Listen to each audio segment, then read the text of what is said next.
De sa naissance le 28 décembre 1925 jusqu'à son dernier voyage, Maman Nida Mituei Bibi a marqué nos vies par sa présence et son amour. Ce film retrace le chemin d'une vie accomplie, jalonnée de rires, de moments partagés et d'instants inoubliables. Aujourd'hui, malgré le chagrin de l'adieu, nous choisissons de célébrer la femme extraordinaire qu'elle est. Merci pour tout. Ida, tu vis ça jamais en nous.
Tapona koko na biso Ida asali santa. Koko moko donc na quartier jamais de ma vie.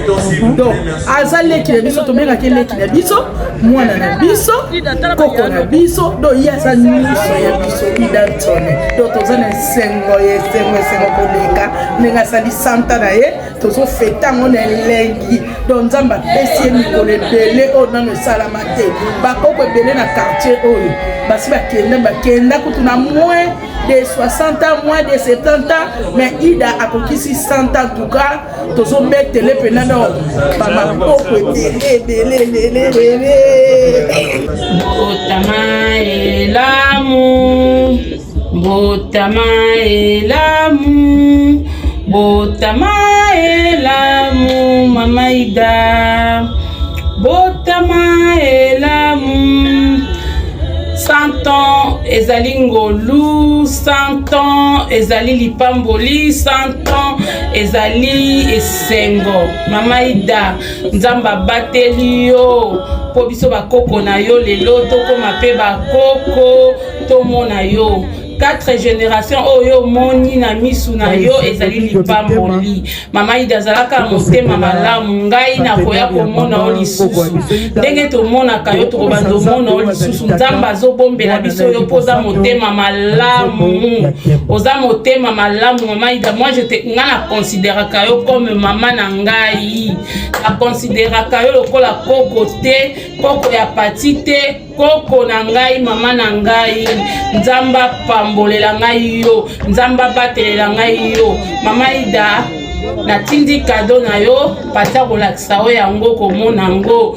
Nzamba pambola lobelanga maloba kitoko po maloba na yo ekokomela nga, ekopambola nga lolengo pambola bana na yo, lolengo pambola bakoko na yo. Mama Ida, nalobi lisusu nzamba bomba yo na komona yo.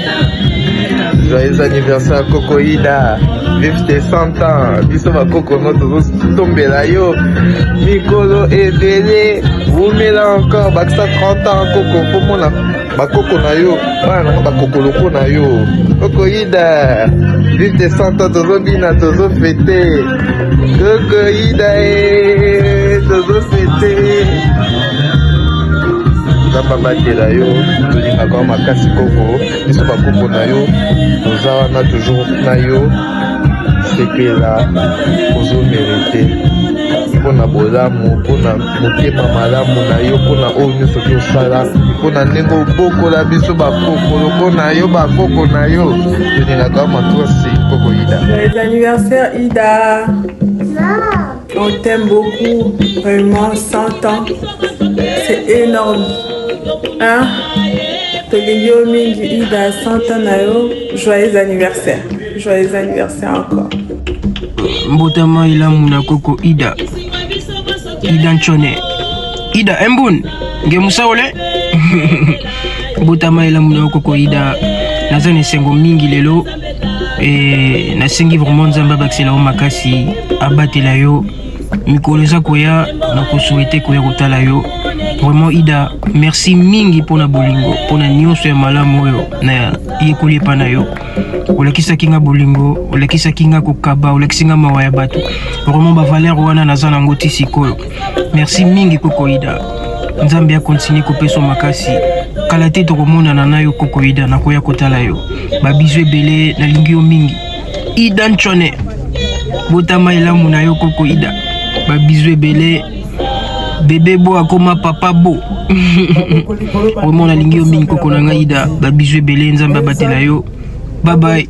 Joyeux anniversaire, ma mère que j'aime beaucoup. Maman nanga na lingi yo mingi. Na éducation pesi so bana na yo. So toza lelo boy. Na éducation toza nango ya kobanga mikolo ya respect nyonso tu mto la kisibiso. Ya koyeba misala na kati na ndako eza yo. Merci beaucoup. Na pesi nzambe merci ndeko komi na 100 ans. A commission na 100 ans eza facilité. Ezaka na ngolo na ye yango na pesi nzambe merci. Bon anniversaire mama Ida. Mama na ngai Ida. Na kumisi nzambe mingi nengo kokisi 100 ans. C'est pas donné à tout le monde. Nazo rendre grâce mingi na nzambe. Pe nazo remercier na nyonso yo osali pona biso bana na yo. Na ba valeur o pesi biso na éducation o pesi biso. Yango na seigneur merci. 100 ans d'anniversaire, 100 ans et zélo kumunene. En tout cas, nous avons besoin de l'okumu. Merci maman, joyeux anniversaire. Joyeux anniversaire maman Ida. Tozo senga na nzambe apesa yo lisusu nzoto makasi. Et puis nazali na bakoko na yo, tozana Hilda. Coucou, joyeux anniversaire Coco Hilda, on t'aime beaucoup, que tu te bénisses et te gardes longtemps parmi nous. Et puis tozana Nathan. Salut Coco Hilda, profite bien. En tout cas, merci beaucoup. Alors, Ida Mega. Bon anniversaire. Nzamba batelo lisusu batelo ndeki tulingaka. Merci. Merci maman, merci. Hop. Mbotela bino nyonso ngai donatien o mama linga kubenga ko mo donatien nganga ko mo wana te. Natindi lo video yo wana ko souhaiter yo 100 ans na yo nengo kopisi. Po kaninga na yo mingi bozaki na bango bazali souhaiter. Mais nzamba pesi yo bomo jusqu'à lelo. Yango na souhaiter afete le kamalamu nzamba zala na bino nyonso. Donna de Rome. Merci. Botama et l'amour. Joyeux anniversaire Coco. Ba bisous et belé. Ida. Maman a qui n'a ndako na ye soko koti nzalo bini kao omemi na komema. Soki kaka papa oti na masuwa ye ba kati ndiki ke na 154. Wana ya Luisa pe ya soname ninga na yele ki na yende ko na ye. En tout cas, ngala yo pesa mokako so pe mama pesa nga mokako so po biso pe to kanga kaka centenaire wana na maboko ayebisinga kuza maboko mulaite. Ninga bato oyiba te zala motema pembe kolala likamuna motema te yango esali ke ya vivre longtemps pe aliaka ka bio. Biso to lingaka basingele nzoto ezobe ba biso yango na ngala ye pa mama Ida Maman ban ebele, maman ba koko ebele, maman ba kokolo. Et c'est le coup les gogo. Dans ngaza bonzenga mwasi boye yo mokako soye. Maman la biso atikalika ye moko na kata quartier. Maman il fallait qu'il y a Zouardani couronne bala te médaille. Maman ban ebele on est photo fete na kitoko. Bandeko boza na poto boya. Bao baza na Afrique soki wapi boya to sepelisa maman la biso to la takaka bling. Mazo Zawat, Nene Jeannette Zawat, Claudine Wapiyo, Jetu Wapiyo, si Nenette, tozo fete awa biso tozaka waouh ya Jetu daye passé aye Mina baya Marie-José batu nyonso ba makaka ba André ba tonton Aimé batu nyonso ba ye toye poto sepelisa maman la biso mokako swa mwata papa Joseph we. Joyeux anniversaire Coco Ida, Coco la biso, tolingaka mingi. En tout cas, to Nzambe merci. A commission na 100 ans. En tout cas, isa grâce. Et puis ça meli batu nyonso te. Yango biso pe ba Coco na yo, to yo merci mingi. Na nyonso o sala pona biso ba Coco na yo. Olakisa biso bolingo, olakisa biso ndenge nini ya kovanda na batu, olakisa biso makambo ebele. En tout cas, tosengi yo merci mingi. Merci mingi Nzambe ya pambola yo apeso lisusu makasi. En tout cas, tolingi yo mingi Coco Ida.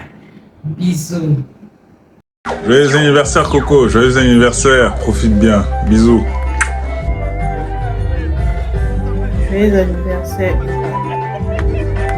Ida, joyeux anniversaire Botama Elamu, 100 ans oyo pesi biso, 100 ans oyo komi Ida, en tout cas ba fleur ebele pona o Ida, opesi yo lisusu Botama Elamu, Ida Berthe.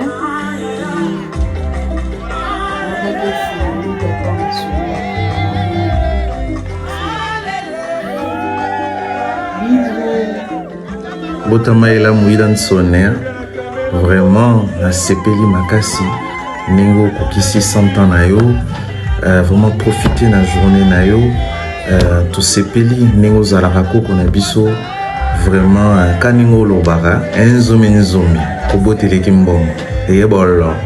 Je te fais de gros bisous. Ngai Ida Nzambe azwa lokumu bambulo okomi nango ebele wana elokalize pe biso ozala seule maman oyo totikali na ye na kati ya quartier na biso. Nzambe alokalize biso pe na grâce oyo okomi nango biso pe tobumela lokola yo. En tout cas, joyeux anniversaire maman. Mosike pa nazali na États-Unis na pensé na yo. Oumela Ida 120 ans tomotombele. Maman journée lelo eza ya yo, biso bana na yo, tokanisi yo na miziki, bobina, bosepela. Joyeux anniversaire. Botama Elamu Mama Ida. Nous sommes ensemble. Gertrude, nous sommes ensemble. Elengi, ya okoma ba ajo. Maman, Nzamba zwa lokumu. Botama Elamu, joyeux anniversaire. Botama Elamu, maman Ida, joyeux anniversaire. Wow. Joyeux anniversaire, mamie Ida, maman Ban Bélé. Je te souhaite le bonheur. Je te souhaite vraiment le meilleur. Je bénis le Seigneur pour cette grâce. 100 ans. C'est pas anodine. Franchement, quelle grâce.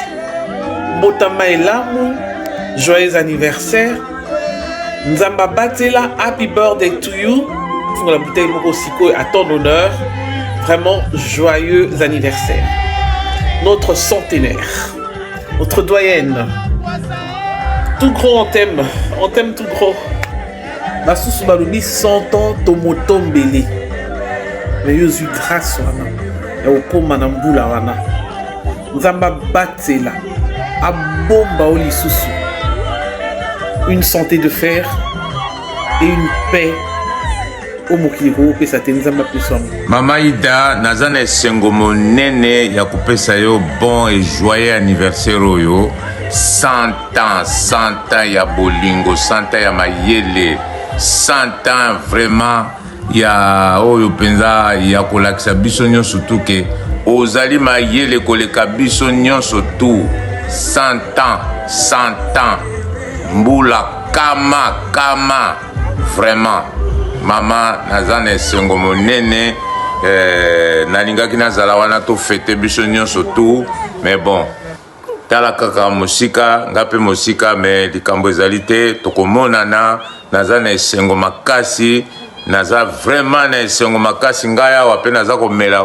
tala kaka namelaka te me naza komela whisky kaka mpo na yo mwa moke merci mingi yo mpe mela mwa quelque chose natindaki yango mpa ya voilà omela mwa quelque chose vraiment ozali bolingo ozali eloko ya talo ozali esengo mutu nyonso tu azaka pembeni aza na esengo aza na bolingo ozali esika oyo mutu nyonso tu akokozwa mayele vraiment yango nayebisaka jetri ezalaka pembeni ya mama mayele eza wana eza kokweya ebele yo zwaka yango oyebisa mwasi na ngai ndenge nini ti yo okomi na bambula wana ye mpe akoma na yango mpo abatela biso nyonso tu merci mama na yambi yo na boyambi mpe na tondi yo botondi mpenza nde tomonani kala mingi te na kozala kuna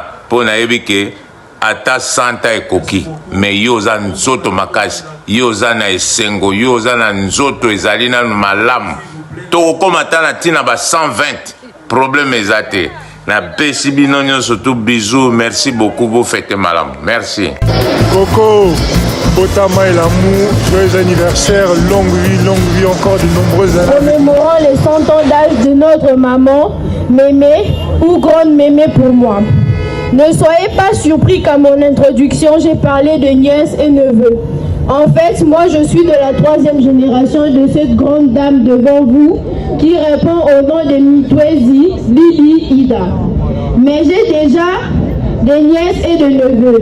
C'est pour dire que cette dame a vu 4 générations. Que dire de cette dame? Bon, je ne suis pas mieux placée pour le dire. Je ne suis pas mieux placée pour parler de 100 ans d'âge d'une personne, mais je me sens dans l'obligation de dire quelque chose par rapport à ce qu'elle représente pour moi. Je suis persuadée par l'amour et l'affection qu'elle témoigne à notre égard. Ce qui m'impressionne chez elle, elle est toujours lucide et cohérente. Elle n'a perdu aucune de ses facultés.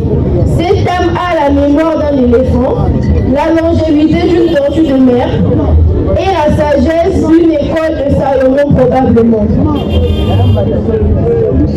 Elle ne cesse de se rajeunir comme un aigle, sans oublier la main de Gousso. Grand-mère Ida, ne dit-on pas que la vieillesse est un temps de sagesse, de réflexion et de partage bien sûr. C'est aussi des défis physiques et émotionnels, mais elle offre de nouvelles perspectives. Les rides et le cheveu blanc racontent notre histoire, nos joies, nos peines, nos défis, bref, c'est un moment où l'on peut récolter le fruit de nos expériences. S'il me serait permis de vous décerner un diplôme pour récolter le fruit de votre expérience sur la Terre, je dirais, vous êtes une bibliothèque à 1000 rayons. Je vous donnerai un doctorat en gastronomie congolaise. Je vous donnerai un master en sagesse. Grande Mémé Ida, vous êtes une femme exceptionnelle, car comme on dit en Kibema, Mukarmandolo. Vous êtes un exemple pour tous. Vous êtes un patrimoine historique. Nous vous aimons et nous souhaitons que cette grâce de longévité qui vous est accordée se perpétue de génération en génération. Je vous remercie. Bonne fête à tous. Merci beaucoup, on fait acclamer. Pendant qu'on est servi, je vais faire le président de l'Abisso. banda musique awa nazalaki kokota na kati ya lupango awa avant na banda répétition mama azokinga vraiment lokola mwana na ye oyo abotami na lupango oyo ezalaki afana bando yemba mama na ndoko servir nga biloko ya kolia. J'ai béni l'Éternel passé na Yesu sur lelo ntango nazalaki oyawa nazalaki na ba 17 ans. Au jour d'aujourd'hui j'ai au moins 53 ans déjà. Donc namoni mama reconnaître nga lisusu ayebi ki apesaka nga chambre na banda kolala awa azokanga mpena mwana na ye. Pour moi eza vraiment un grand plaisir ya komona nzambe apesi mama un siècle ya komona ye jusqu'au jour d'aujourd'hui. J'ai béni l'Éternel vraiment, je rends grâce à Dieu ya kocélébrer bibu ebele boye mpona mama na biso. En tout cas, bonne soirée à tout le monde. Pour moi, c'est un grand joie, un grand plaisir. Et on a beaucoup de choses à faire. Donc, grâce à la bénédiction d'Aïe et le Libisoti, place aux allélos. Merci. Je bénis l'Éternel. Bonne soirée à tout le monde. Merci beaucoup.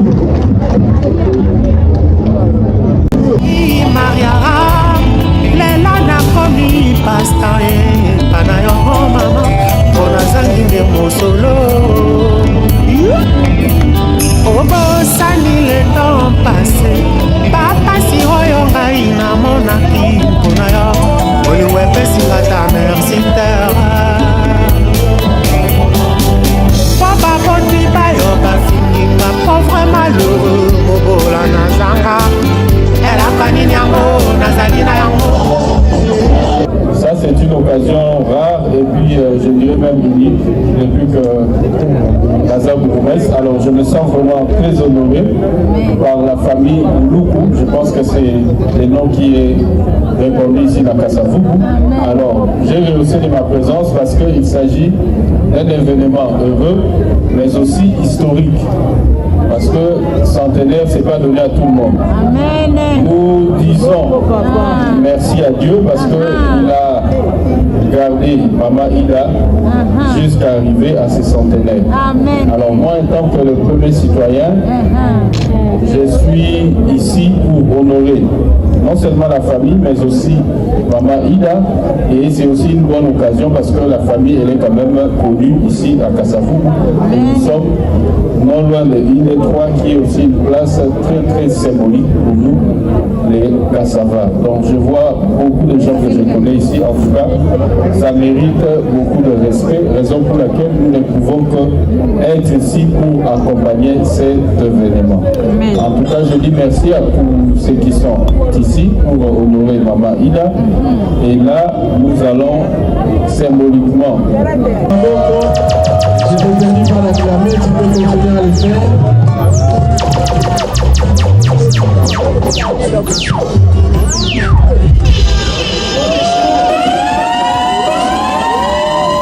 Merci beaucoup, merci beaucoup.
Ce que je peux demander, bien qu'elle a 100 ans, on a encore besoin qu'elle soit vive encore plus longtemps que possible. Jusqu'à ce que dans mon bien la vie. Soit pour moi, il s'agit comme on va dans le travail. C'est toujours ce souhait. C'est grâce aussi. Il y a un exemple c'est une famille aussi de prière. Nous, je sens la famille, alors peut-être qu'on a besoin de le sang. Monsieur, c'est ici comment regarder maman jusqu'à cet âge ici. Avec cette maman, on a passé de bons moments. Surtout, les gens de Paul. Avec une maman, maman très pacifique. Celui qui t'a besoin bien azopesa bino conseil tout ça alors c'est ainsi il y a un moment de blaguer le bénévolat les familles tiraillent non avec toujours pour rassembler nous sommes en alliance il y a un moment de déjà la vie nous vraiment très solide c'est vraiment sur la famille et tout ça il y a toujours pour rassembler même les gens qui viennent à 5 ans avec toujours rassembler nous sommes dans tout ça d'ailleurs les gens plus de souvent il y a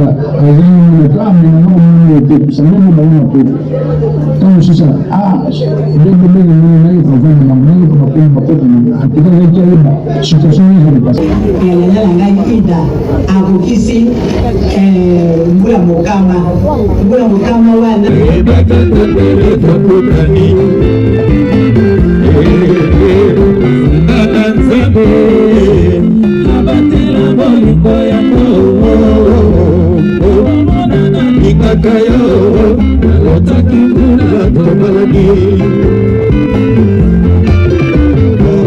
Oyango, ezalaki mokolo ya poso.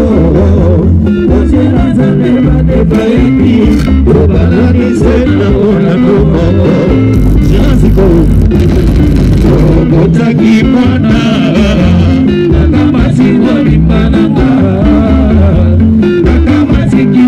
Na yo, topesi ekoko éminence. La koloba ninge, na rijane na koloba nimeko. Na wanga na bimisi sekele, kasegibo la confiance na yo.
Petit-fils, 25 arrière-petits-fils, 6 arrière-petits-fils.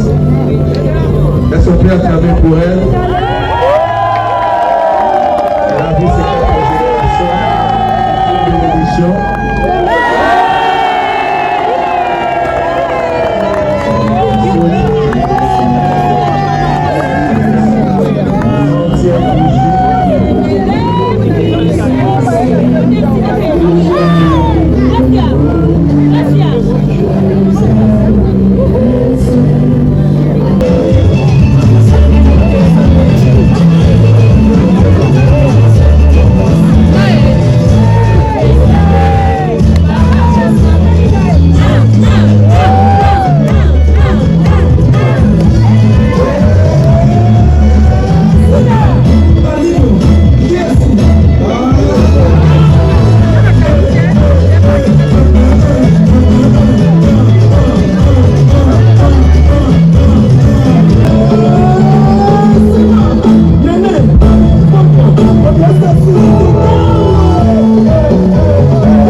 Seigneur, tendre Père, nous te disons un grand merci, car tu n'as jamais eu tort dans tout ce que tu fais. La Bible nous dit, tout ce que veut faire l'Éternel, il le fait. Dans le ciel, dans les eaux, pas que la terre, mais sur la terre. Il t'a plu, tu as voulu prendre le corps de ta servante, prendre son âme. L'honneur, la gloire te reviennent. Et nous recommandons ce programme entre tes saintes mains. C'est toi qui avais dit, de la terre que tu étais tiré, et de la terre tu retourneras. Sois béni à jamais pour tout ce que tu as fait et tu feras. Au nom glorieux et puissant de Christ Jésus, nous avons ainsi prié. Amen. Amen. Je vais dire moi, il y a Amen, il y a moto azana bon moi. Dieu t'a laissé le souffle de vie. Être en vie, c'est toute une grâce. Chapitre 3, le verset 1er et au verset 2. La Bible dit ceci, il y a un temps pour tout, un temps pour toutes choses sous les cieux, un temps pour naître et un temps pour mourir, un temps pour planter et un temps pour arracher ce qui a été planté. C'est la parole du Seigneur. Et mes bien-aimés, la nuit, ce qui était ici, Théaki, Exhortaki, apprends-nous à bien compter nos jours sur la terre. Si tozotambola na se amabele, esengeli koyeba mikolo na yo. Mokolo ya kobotama toyebi yango, me mokolo ya kokufa moto moko te ayebaka yango. Voilà pourquoi la nuit on avait beaucoup parlé sur cela et on avait dit quand la mort nous frappe, quand la mort frappe à notre porte ou à nos portes, quand la mort prend l'un de nous, c'est un moment d'interpellation et c'est aussi un moment d'avertissement pour te dire que demain ça peut être ton tour. Je serai très bref. Un pionnier de la lutte de la liberté de vie et la paix de l'homme noir au sein de l'Église chrétienne universelle a dit ceci. Je cite Martin Luther King. Le véritable grandeur d'un homme ne se mesure pas à des moments où il est à son aise, mais lorsqu'il traverse une période de controverse et de défis. Maman Ida Bibi, depuis 2 mois 1997, dont 29 ans de vie, de veuvage, jusqu'à ces jours, elle a totalisé un siècle de vie. La famille était sa vraie raison de vivre et sa véritable joie était de voir vivre ses enfants et petits-enfants, était le prolongement de lui-même. Grâce à eux, il avait chaque jour la certitude d'une vie accomplie. Elle a veillé sans relâche à l'épanouissement de ses proches et leur transmettre ses valeurs et ses repères chrétiens. À travers le sien, elle a continué de vivre là que réside le grand sacre de ses 100 ans de vie. Maman Ida, tu as été une mère exemplaire, toujours tendre, à la fois pleureuse et avide d'humour. Chaque fois douce maman, mais me ferme, tant généreuse que rigoureuse. Dieu qui nous a donné le privilège de fêter au grand panier de 100 ans d'âge, Dieu qui te rappelle au banquet que sa miséricorde préside, lui qui sait comment, comme personne à combien tu désirais être auprès de nous, il sait qu'il nous a blessés, donc il soignera ses plaies et nous guérira.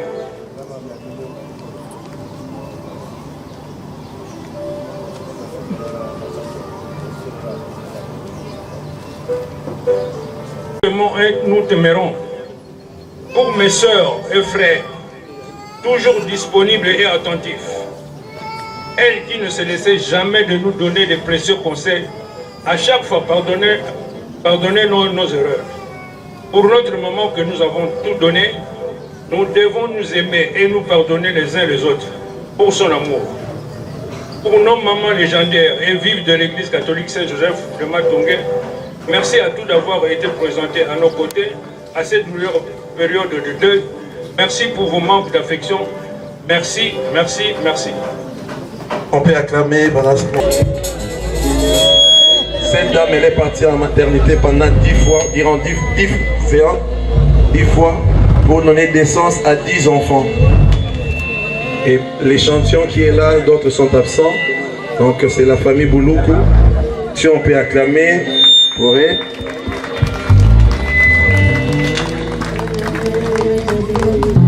Ida a laissé 10 enfants, 30 petits-fils, 33 arrière-petits-fils et 6 arrière-arrière-petits-fils. Est-ce qu'on peut acclamer pour yo olobi na kati na mokanda na yo mokote azali chef ya bomoi na ye mokote akoki kokanga susi na ye. Zambe na Psaume 89 verset 48 oza koloba mutu mokote akoki koéchappe na liwa. Et grâce tika ete Abraham ayamba mama na biso na séjour de mort. Seigneur Dieu de grâce, tango okozonga na bokonzi na yo, tango okozonga na kembo na yo, tokutana na ye lisusu elongo. Zambalola famille oyo ebungisi mama, pesa bango mitema Seigneur, consoler bango, pour le seul consolateur ezali yo Yahweh. Zambalola tozali kotika konzoto oyo awa. Zambalola tika ete kobatela maya nzoto pe ya molimo na ye ezala kati na maboko na yo. Kozonga na biso na nzela obatela biso. Bible eza koloba na mukanda na Deutéronome chapitre 9 verset 1 à 3 elobi yo oyo batelaka kozwa kuna kimia tokopartage sitre na kimia Seigneur mpe tokopanzana na kimia eloko moko te ya mabe ekomela biso na kombo na yo Yesu Kristu mokonzi mpe mobikisi tolobi merci Seigneur Jésus Christ. Amen.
Yaka.